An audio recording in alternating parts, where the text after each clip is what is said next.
Mis hermanos queridos, hola de nuevo, cordial saludo para cada uno de ustedes.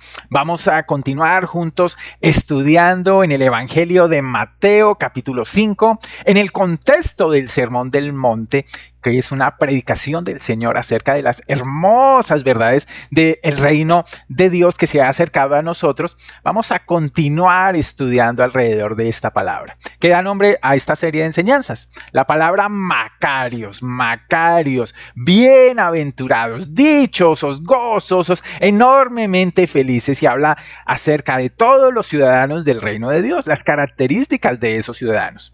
Y vamos ahora a estudiar el versículo número 9 del capítulo 5 del Evangelio de Mateo, que dice: bienaventurados los pacificadores, porque ellos serán llamados hijos de Dios. Y salta a primera vista la palabra pacificadores. Otra versión bien hermosa de la Nueva Versión Internacional, que dice así: dichosos los que trabajan por la paz, porque serán llamados hijos de Dios. Entonces vamos a hablar, mis hermanos, alrededor del tema de la paz y también del tema de trabajo, de qué significa construir la paz, que se contrapone esencialmente a algo que cada uno de nosotros vivimos en nuestra vida diaria de diferentes maneras y en diferentes expresiones: el conflicto. Y cuando hablamos de conflicto, cuando hablamos de paz, tenemos que necesariamente hablar de relaciones. Y quiero que empecemos hablando un poquito de por qué tenemos que trabajar por la paz, porque al mismo tiempo tenemos que estar atentos al conflicto que se puede generar por las diversas causas en nuestro propio corazón y en el corazón de todos los hombres que son pecadores. Entonces vamos a estudiar en un esquema bien hermoso que tal vez en otro momento habíamos estudiado acerca del hombre creado. Dios, en su infinita sabiduría, ha diseñado en diferentes dimensiones de relación, y tal vez vamos a ver las más importantes. Y en estas dimensiones de relación es el deseo del Señor que en cada una de ellas se exprese la paz. Y el principio, mis hermanos, y principal dimensión de las relaciones es que tenemos un Dios que nos creó. Allá en el principio Dios creó a Adán y le dio lo que vamos a llamar la vida, que tiene que ver con todo lo necesario, lo indispensable para que este hombre existiera. ¿Y Dios qué demandaba de este hombre?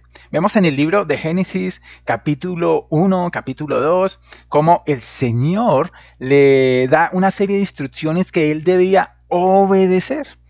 El Señor que da la vida, el Señor que da absolutamente todo, que ha creado, en este caso hablemos de Adán, demanda de él obediencia. Pero al mismo tiempo en Génesis hay una relación también vertical, una relación con todo lo creado, todo lo que ha sido creado por el Señor. Una creación que proveía todos los recursos necesarios para la nutrición, para el sostenimiento, la seguridad, la protección de este hombre. Y de la misma manera que el Dios se enseñorea sobre el hombre le ha sido dada la facultad de tener señorío sobre la creación, sobre los recursos de la creación. Él tenía la misión de explotar, de convertir, de construir, de sacar el mayor provecho para la gloria de Dios. Y ahora, después de hablar de esas relaciones verticales, hay una relación también importante que vemos figurada en la palabra de Dios, y es la realidad de que Adán se relacionaba con él mismo. Adán se relacionaba y recibía de su propio yo una identidad. Adán en el principio ya sabía que él no era Dios, pero también sabía que él no era un animal. El Señor le había dado la misión de poner identidad a los animales, pero él mismo no era un animal, ni tampoco Dios. ¿Qué debería hacer Adán con ese conocimiento de quién era él mismo? Aceptarlo. Aceptar la posición en que Dios lo había puesto en el huerto y la posición que le daba sobre toda la creación, animales, plantas, minerales, todo lo que el Señor había creado para que Adán lo administrara. Y existe otra relación también importante de la cual vamos a hablar varias cosas en el día de hoy. Y es una relación con otros. Adán no halló ayuda idónea dentro de la creación y Dios le proveyó una ayuda idónea, que era varona. Y Adán la reconoce, dice que ella es hueso de sus huesos, carne de su carne, y la recibe a ella, la acepta a ella como un regalo de Dios para él. No se enseñorea de ella, porque ella realmente venía ¿a qué? A ser ayuda idónea para él. Y Adán la recibe y se convierte también de la mano de Eva en ayuda para ella. Hay reciprocidad en esa relación. Los hombres en nuestras relaciones personales estamos llamados ¿qué? A ayudar, y en el principio fue así, fue el propósito del Señor construir juntos y desarrollar la creación que Dios había puesto para la humanidad. Pero en ese momento nos narra el Génesis que la serpiente era astuta, que Satanás vino con la mentira. ¿La mentira de qué? Bueno, le dice a Eva, ¿estás obedeciendo a Dios? Cuando tú puedes ser como Dios, cuando tú puedes ser Dios. Y fue una mentira que vendió Satanás a la humanidad. Seréis como Dios. Y en ese momento que ellos desobedecen, que rompen la paz con el Señor y que entran en conflicto con el Señor, fíjate que se distorsiona, se daña toda la imagen de Dios y todo lo que pasa aquí se da una vuelta. El hombre ahora, después de desobedecer a Dios, está literalmente ¿cómo? Caído, ha caído. Y entonces, mis hermanos, cuando el hombre deja de poner su mirada en Dios, Adán dejó de poner su mirada en Dios, toda la creación, todo el propósito de Dios se vio distorsionado. Fíjese que el hombre ahora se consideraba Dios y realmente ponía su obediencia a Dios. Y es lo que vemos en una realidad, en este esquema que los hombres caídos, los hombres carnales, los hombres nacemos y herencia de Adán, nacemos destituidos de la gloria de Dios, destituidos de ver a Dios, de poder relacionarnos con Él por la desobediencia de Adán. Y ahora somos obedientes ¿a quién? A nuestro propio yo, a nuestros propios deseos. La serpiente vendió la mentira de que nosotros éramos Dios. Y eso ha creado un conflicto existencial con nosotros mismos. Ha creado un conflicto porque no hemos sido creados para obedecer nuestros propios deseos. El que es esclavo de sus deseos es esclavo de su propio pecado y va camino a la muerte. Y aquí vemos otra relación que se distorsionó. ¿En qué papel quedó Dios? Fíjate que el Dios poderoso, al que debíamos obediencia, ahora lo consideramos tal vez no más que una ayuda. El hombre carnal, el hombre terrenal, no lo considera más que una ayuda. Y acudimos a Él solamente porque necesitamos tal vez ayuda. Se ha convertido en un Dios bombero que simplemente está para apagar incendios. Ahora, esa relación con la creación, ¿en qué quedó convertida? Fíjate que la creación ahora aparentemente es la que le da identidad al hombre caído. Simplemente piensa el hombre que es un animal más, que es un montón de átomos que va a terminar convertido simplemente en tierra y que no existe el alma, no existe el espíritu, porque es lo que él puede ver, experimentar a través de estudiar la creación. Y la creación se convirtió en su identidad y ha aceptado esa lamentable identidad. Y entonces la identidad que me debía dar mi propia alma, ahora me da la creación y se crea un conflicto nuevo. Ya no hay paz tampoco con la creación, porque mi identidad no me la puede dar la creación. Y existe ese desacuerdo, esa desazón que también se refleja en la otra relación horizontal, la relación con los demás. Los que eran ayuda y yo ayuda para ellos, ahora se han convertido en ¿qué? Las personas se han convertido en mis recursos y me he enseñoreado de ellas.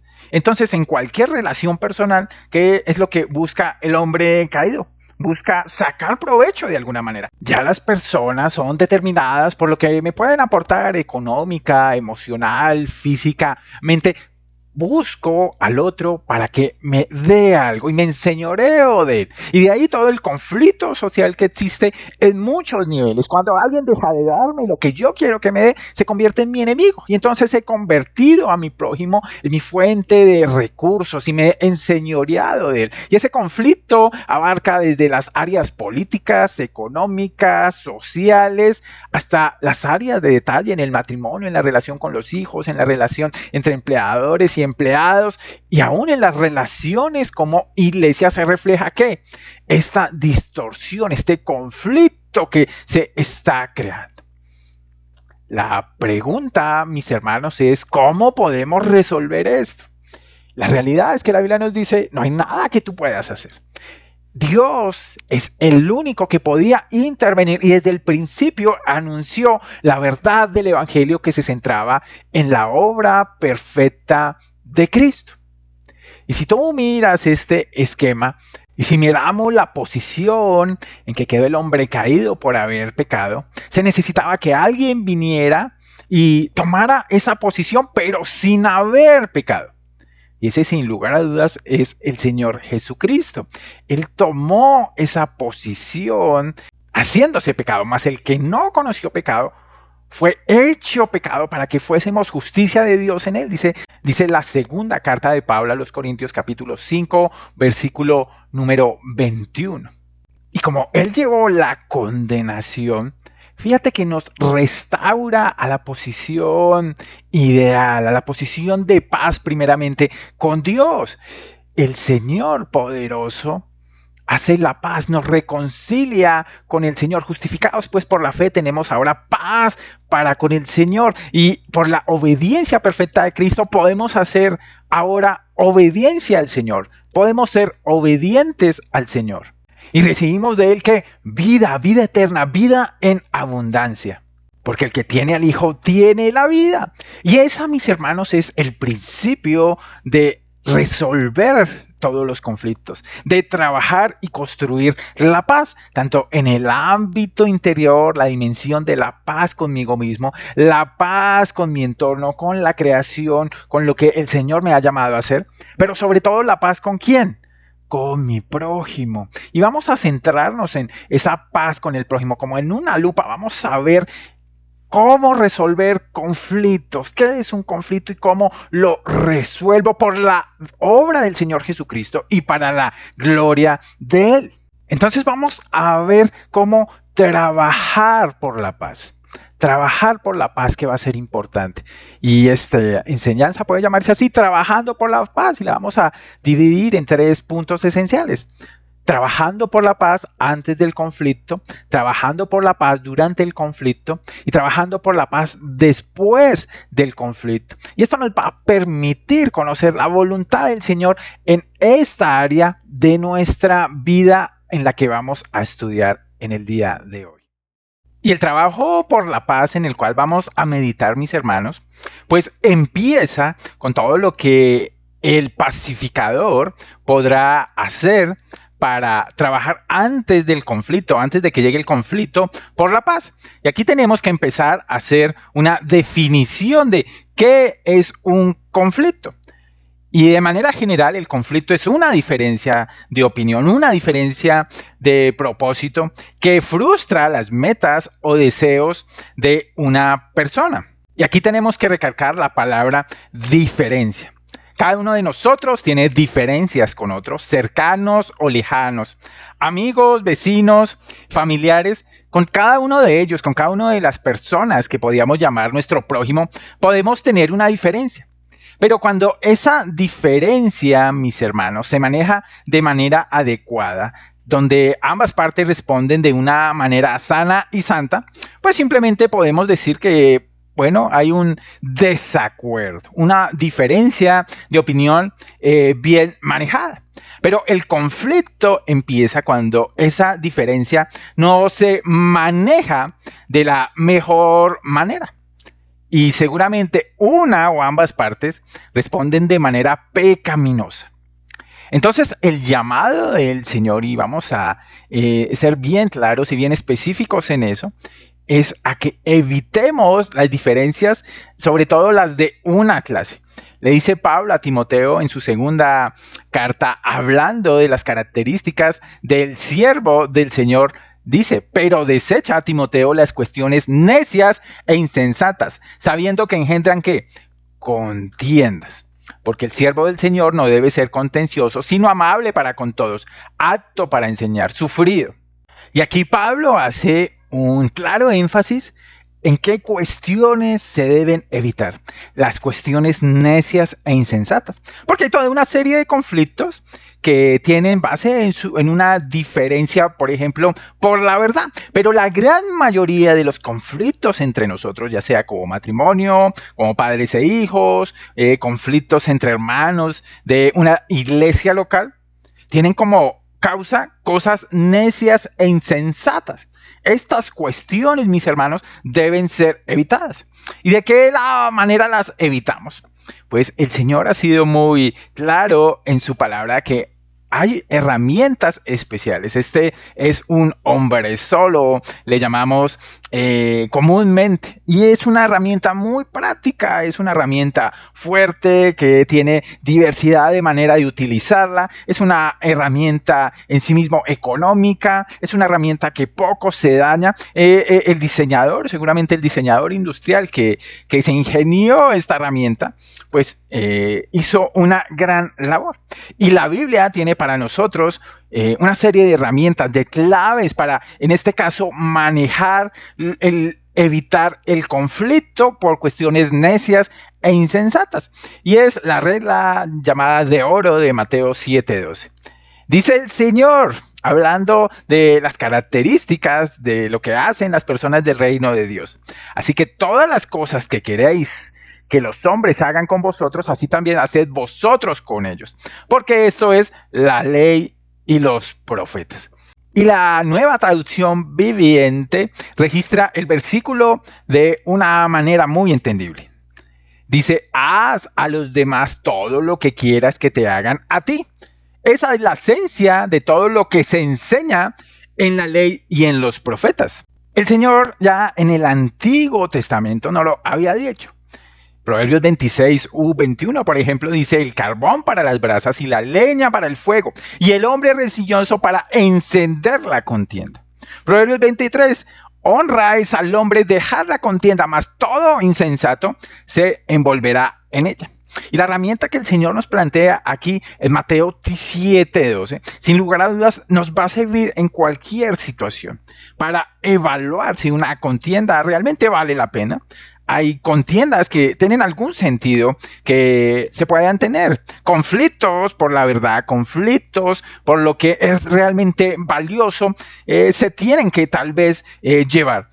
Pero realmente la mayoría, como dijimos, no tiene sentido hacerlo de esa manera. Porque fíjate que el Sermón del Monte, que lo tenemos aquí ilustrado, es de alguna manera el ascenso de muchas ideas. El mundo antiguo tenía la idea de lo bueno que sería para tratarnos en sociedad, pues no hacernos lo que no nos gusta que nos hicieran. Y lo podíamos resumir con un no hagáis. Pero el Señor aquí en Mateo toma muchos ejemplos de lo que antiguamente muchos habían dicho. Oísteis que fue dicho, no adulteres o no asesines. O tal vez el Señor tenía en mente, bueno, no hagáis a otros lo que no quiera que esa persona haga con usted. Pero el Señor aquí eleva mucho más el nivel al nivel de, oiga, ¿por qué no mejor haga lo que le gustaría a usted que hicieran por usted? Y sin lugar a dudas, mis hermanos, esto va a evitar muchas contiendas, aún dentro de nuestras diferencias. Y mis hermanos, no hagáis como regla social para evitar todo conflicto necio, lo lleváramos a la práctica cada uno de nosotros, pues viviríamos en un mundo muy diferente. Pero el llamado del Señor es muy superior. Lleve la milla extra, camine la milla extra. Sería increíble para los que tenemos la oportunidad de conducir en una ciudad, claro, no hacer todo lo que otros hacen. Muchas veces criticamos lo que los otros hacen, pero al final del día seguramente hacemos lo mismo. Pero llevarlo a un nivel superior, hacer algo por el bien del otro, sin lugar a dudas, evitaría una cantidad de conflictos. Pero aquí hay una mala noticia. Mis hermanos, esto, ya sea el no hagáis o el haced, es imposible para usted en su propia carne. Y como es una cosa imposible, mis hermanos, es que necesitamos, sin lugar a dudas, a Cristo. Quiero que piense en algo sumamente hipotético. Si la vida cristiana se tratara de jugar fútbol, si en eso consistiera la vida cristiana, sin lugar a dudas, mis hermanos, el Señor nos pediría jugar como un jugador como como Messi por allá en los tiempos de el Barcelona. Y sin lugar a dudas, si evaluamos a la gran mayoría de la gente, aún con todo el deseo de hacerlo, aún teniendo el uniforme exactamente igual, aún teniendo los mejores entrenadores, ninguno podría jugar de la manera que lo hace este hombre. Entonces, ¿qué se necesita? ¿Cuál sería la única alternativa? La única alternativa es si este jugador, si Messi, de alguna manera se metiera dentro de nosotros y jugara por nosotros. Mis hermanos, de eso se trata la vida cristiana, de que ahora sea Cristo viviendo en nosotros. Dice Pablo a los Gálatas que con Cristo he sido crucificado. Ahora empezó una carrera con Cristo desde que lo conozco y morí allí en esa cruz juntamente con Cristo. Y ya no soy yo el que vive. Ya no soy yo, sino que Cristo vive en mí, Cristo juega en mí, Cristo puede en mí hacer la regla de oro realidad. No solamente que no haga a otros lo que no deseo que me hagan a mí, sino hago a otros, sin lugar a dudas, lo que deseo. Y eso va a evitar, sin lugar a dudas, el conflicto. Y sigue diciendo Pablo, y la vida que ahora vivo en la carne, la vivo por la fe en el Hijo de Dios, el cual me amó y se entregó a sí mismo por mí. Ahora Cristo en mí, y para eso lo que el Señor me pide es que sea lleno del Espíritu Santo, lleno de Él, que deje todo el control, para que Él sea el que controle mi vida, el que sea el dueño de mis emociones, de mis deseos, de mis anhelos, y para que pueda amar a Dios de la manera que Cristo lo ha amado. Entonces, solo descansando en Él lo podremos hacer. Entonces ya sabemos qué hacer, que nos dice la Biblia, hay una clave, una herramienta clave para evitar el conflicto necio. Ahora veremos cómo trabajo por la paz cuando el conflicto se presenta, durante el conflicto. Mis hermanos, los conflictos tarde o temprano van a llegar. Por eso es necesario tener una actitud adecuada para con ellos. Es más, también se debe aprovechar el conflicto como una herramienta que usa el Señor para conformarnos a la imagen de Cristo. Para muchas personas el conflicto es peligroso, amenaza con arrasarlos, con dejarlos golpeados, dejarlos doloridos. Para otros pues puede ser un obstáculo para conquistar sus metas rápidamente, sin considerar las consecuencias. Es un mal necesario. Pero mis hermanos, podemos aprender que el conflicto es una oportunidad para formar nuestro propio corazón de una forma que honre al Señor y que ofrezca beneficios no solamente para nosotros, sino para las personas o la persona involucrada en un conflicto con nosotros. Y una pregunta adecuada que podemos hacer es: ¿qué origina el conflicto? Y la verdad es que discutimos cuando no conseguimos lo que queremos. Santiago lo ha dejado muy claro. Dice Santiago 4.1, ¿de dónde surgen las guerras y los conflictos entre ustedes? ¿No es precisamente de las pasiones que luchan dentro de ustedes mismos? Desean algo y no lo consiguen, matan y sienten envidia y no pueden obtener lo que quieren. Riñen y se hacen guerra, no tienen porque no piden. Y finalmente, pues las discusiones, las peleas se originan cuando nuestro corazón es controlado por un deseo, bueno o malo, que no estoy dispuesto a soltar. Y generalmente apuntamos al origen del problema en la otra persona. Decimos frases repetidas como: tú me hiciste enojar o me has hecho enfadar, tú eres la causa de este conflicto. Y la realidad, mis hermanos, es que nadie me hace reaccionar mal ante el conflicto. Yo reacciono mal porque soy un pecador y decido reaccionar de esa forma. ¿Y de qué manera reaccionamos ante el conflicto? Quiero mostrarle este cuadro que nos puede ayudar. Se llama la loma resbalosa y está básicamente dividido en tres partes. Es mi reacción, mi respuesta ante el conflicto que se puede presentar. Y hay una primera sección azul que son las respuestas de escape. Son las respuestas que hablaríamos de ellas como de hielo. Fingir la paz. Simular la paz.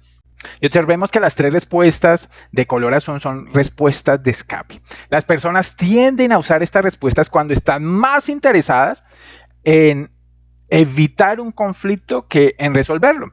Y la primera respuesta que vemos aquí es la negación.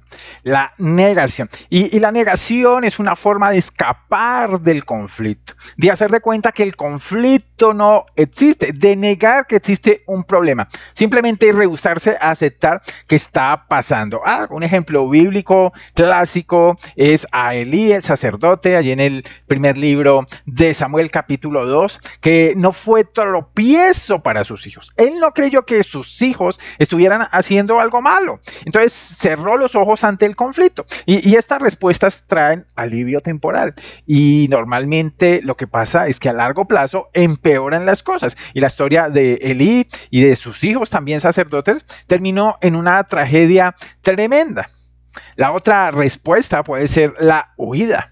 Otra forma de escapar al conflicto es simplemente huir. Y esto puede incluir las relaciones entre esposos, entre padres e hijos, relaciones de iglesia, donde muchas veces la respuesta o la primera respuesta ante un conflicto, ante algo de esta naturaleza, es pedir el divorcio. O que un hijo simplemente decide irse porque está cansado de la presión de sus padres y no quiere confrontar el problema. Alguien en la misma iglesia podía decir, mejor me voy sin pasar por ningún proceso, simplemente dice cambio de iglesia porque entré en conflicto con X, Y o Z persona. Y claro, en algunas ocasiones era apropiado ir temporalmente ante una situación peligrosa, cuando haya abuso físico. David, por ejemplo, huyó de Saúl cuando éste intentó matarlo. Entonces, tanto negarse como huir son reacciones inapropiadas ante el conflicto, y lo que hacen muchas veces es generar aún más conflicto, más amargura, más resentimientos, porque no se trata de arreglar el conflicto, sobre todo en la primera etapa, en la etapa donde es más fácil tal vez tomar decisiones y arreglar. Y a tal extremo puede llegar esta respuesta de escape que pueda terminar en un suicidio, y nos parece algo inconcebible, pero cuando las personas pierden toda esperanza, mis hermanos, de resolver un conflicto, pueden buscar escape en esta situación, intentando quitar su propia vida. Claro, el suicidio nunca será la forma correcta de tratar un conflicto. Sin embargo, es trágico que el suicidio se haya vuelto la tercera causa principal de muerte entre los adolescentes de los Estados Unidos. Y es una realidad en la que tenemos que meditar. Y el otro extremo de las respuestas inapropiadas son las respuestas de ataque, que finalmente terminan en romper la paz. Tal vez podemos empezar pensando en la litigación, que es otra forma de forzar a las personas a ceder a nuestra voluntad, simplemente yendo a un tercero, acusándole, de alguna manera buscando respaldo de terceros para que esa persona ceda a mis deseos. Y mis hermanos, hasta tales extremos se llega que hay demandas que llegan hasta los tribunales civiles de justicia, y esto va a terminar por aún dañar más las relaciones si no se empieza con un proceso de acercamiento. No se logra finalmente justicia.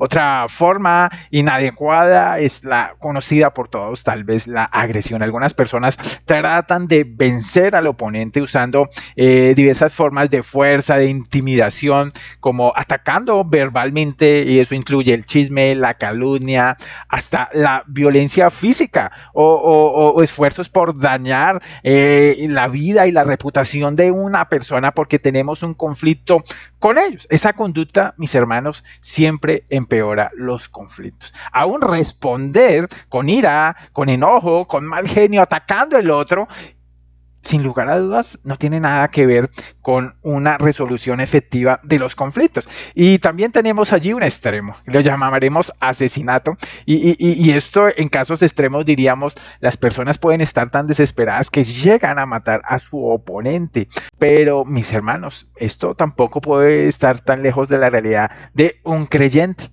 Mis hermanos, el Señor dice en el libro de Mateo que si albergamos odio, albergamos precio en nuestro corazón, también podemos ser señalados de asesinos. Entonces, llevar una carga contra alguien de un modo en que recordar a esa persona me llene tal vez de ira, de incomodidad, de desprecio, en un sentido es asesinar a esa persona en mi propio corazón.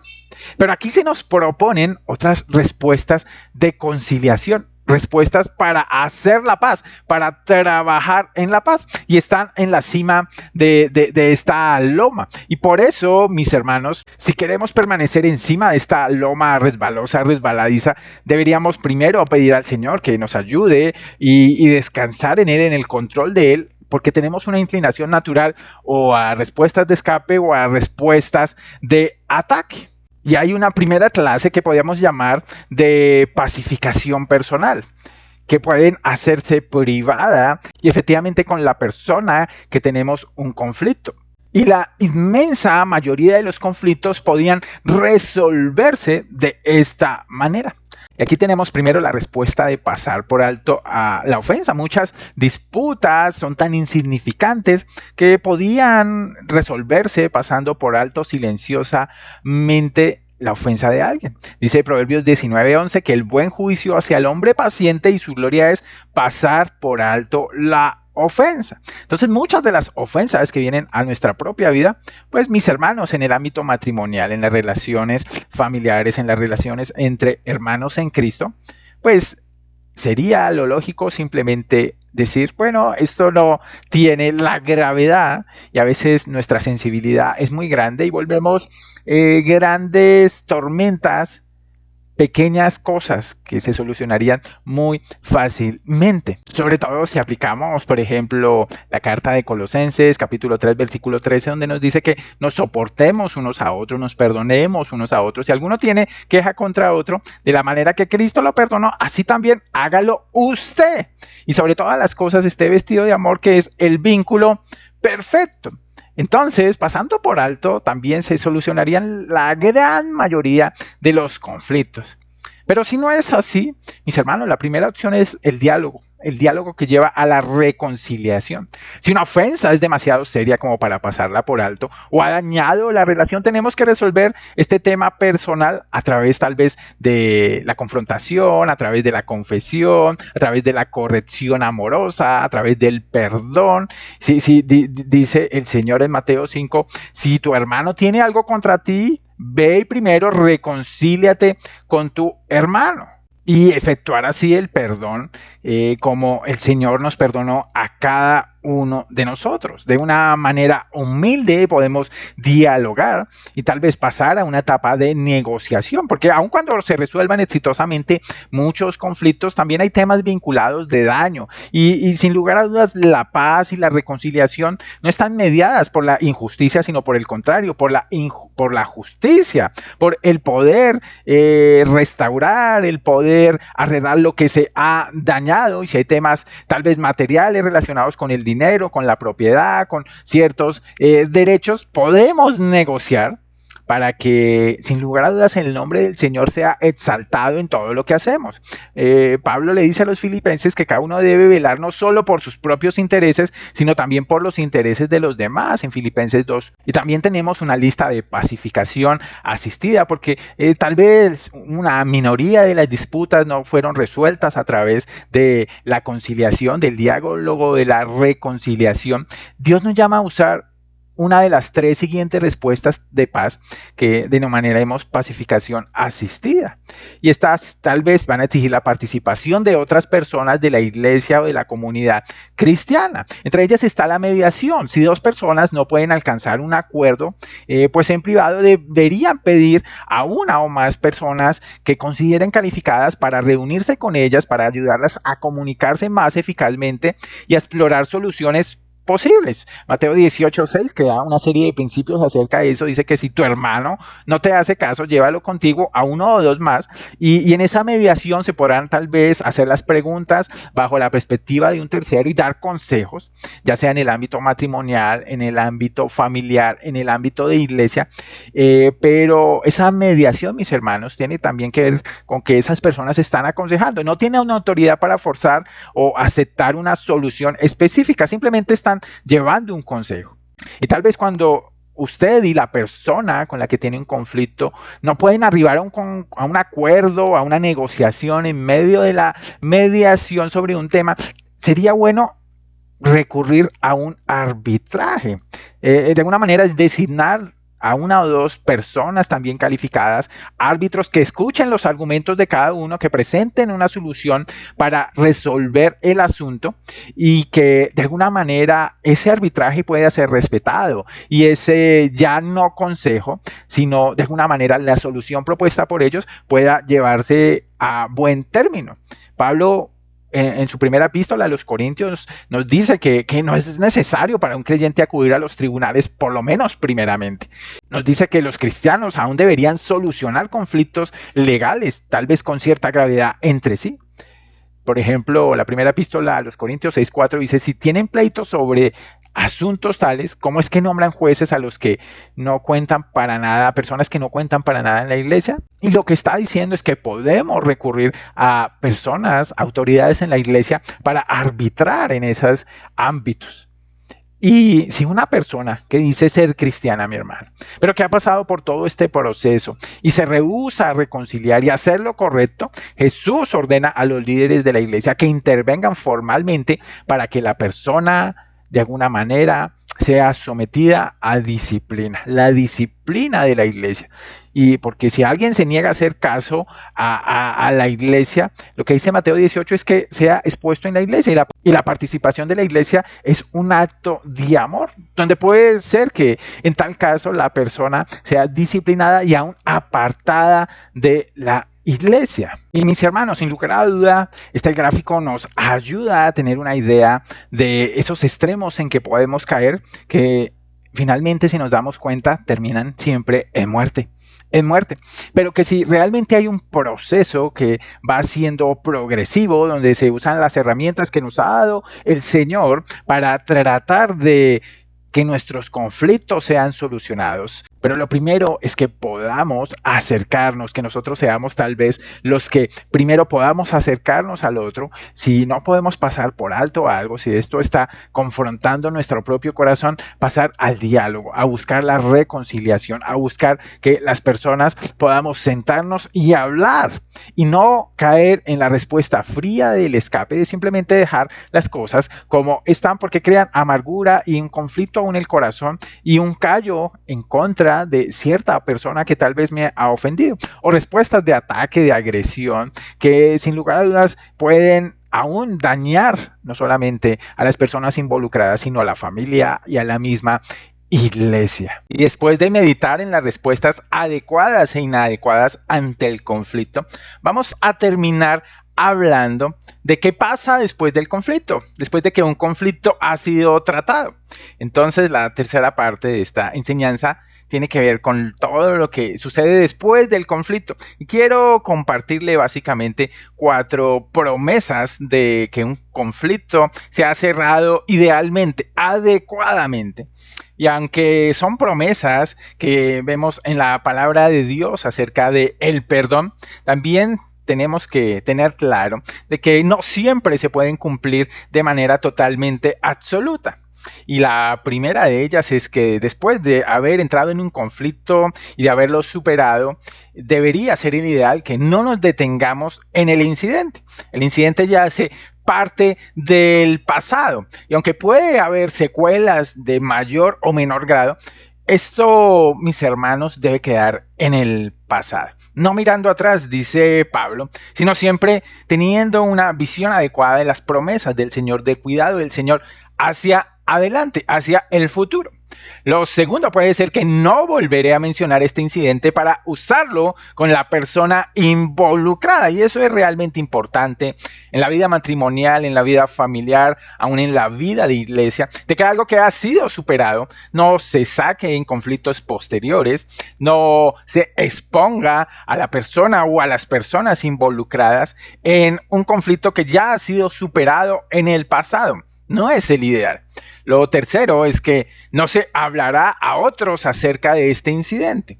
Claro, muchas veces los incidentes, y es la idea, se deben quedar en privado, no se deben exponer.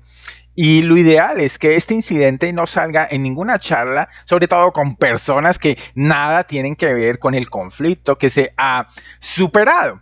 Porque cada una de estas tres puede ser la causa de un conflicto posterior, por el chisme, por el rumor, por la calumnia que se puede generar, la distorsión de la verdad en cuanto a este incidente. Y lo cuarto es que no dejaré que este incidente se interponga entre nosotros o entorpezca nuestra relación personal. Y claro, en cada una de estas aplicaciones que podemos hacer a los diferentes casos de conflicto, mis hermanos, la sabiduría del Señor debe estar mediando, porque hay conflictos que sin lugar a dudas dejan cicatrices, secuelas, donde aún relaciones pueden ser rotas, pueden ser entorpecidas, donde no se puede volver a tener la misma relación que antes, pero en general, en conflictos que se solucionan en la primera etapa personalmente, con el diálogo, con la negociación, debiera ser el ideal que esa relación permanezca, que esa relación pueda seguir adelante. Y ese es el ideal y el propósito de poder manejar los conflictos de manera adecuada. Y mis hermanos, todo eso nos llevará finalmente a buscar que el nombre de Dios sea exaltado, que el nombre de Dios sea engrandecido en lo que hacemos. Hay una conclusión preciosa del apóstol Pablo en su primera epístola a los Corintios, hablando en el fondo de un tema de división en la iglesia, de desacuerdo en la iglesia. Y Pablo dice, en conclusión, ya sea que ustedes coman o beban, hagan cualquier otra cosa, háganla todo para la gloria de Dios. Entonces el manejo del conflicto, sin lugar a dudas, mis hermanos, tiene que ver con la gloria de Dios, en que podemos confiar en Dios en vez de confiar pues en nuestras propias ideas, en nuestras propias capacidades para responder a las personas que se oponen a nosotros. Podemos obedecer a Dios porque es una de las formas más claras de glorificar su nombre. El Padre es glorificado, dice el Señor, cuando ustedes llevan mucho fruto y muestran así que somos los discípulos, dice el Evangelio de Juan capítulo 15, versículo 8. Podemos en el conflicto imitar a Dios, el carácter de Dios puede ser imitado y podemos en síntesis reconocer, como dice Pablo aquí en el versículo 31, a Dios en el manejo de nuestras diferencias, de nuestras disputas, de nuestras aún discusiones que pueden generar un conflicto en la carne, pero que llevados en el espíritu, sin lugar a dudas traerán gloria a Dios. Y dice el versículo 32, no hagan tropezar a nadie, ni a judíos, ni a gentiles, ni a la iglesia de Dios. Y esta puede ser una oportunidad para servir a otros. El que no haya tropiezo de nuestra parte, en que podamos procurar la paz con todos los hombres, es un testimonio de la luz del Señor Jesucristo. Es un testimonio acerca de amar a los enemigos, de hacer bien a los que nos odian, de bendecir a quien nos maldice, orar por el que lo maltrata. Y el Evangelio de Lucas capítulo 6 versículo 27 nos da esta prerrogativa para tratar aún con los que podemos llamar nuestros enemigos. Pablo sigue diciendo, versículo 33, hagan como yo, que procuro que agradar a todos en todo. Y esto, sin lugar a dudas, es totalmente antinatural. Y nos da pie para mostrar a otros, bajo nuestro ejemplo, quién es el Señor Jesucristo, todo lo de su carácter.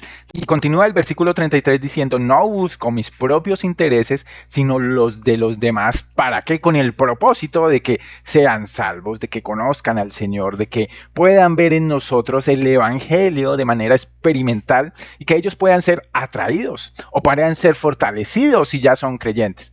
Y el principio es el del capítulo 11, versículo 1, imíteme a mí, dice Pablo, como yo imito a Cristo. Y la gran mayoría de los conflictos pues, nos brindan la oportunidad de llegar a ser más como el Señor. Pablo instó a los corintios, imítenme como yo imito a Cristo.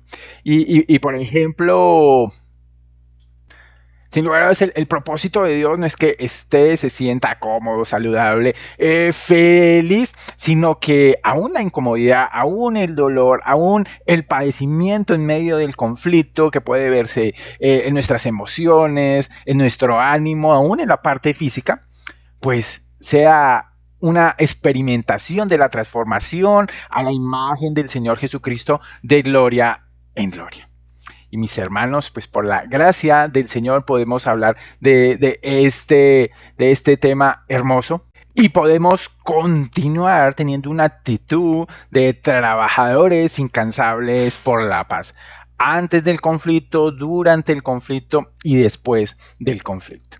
Entonces que el Señor en nosotros sea manifestando su gloria y podamos ser testimonio de lo que el Señor ha hecho con nuestras vidas. Esa debiera ser nuestra oración. Un abrazo para cada uno de ustedes. El Señor les continúe bendiciendo. Chao.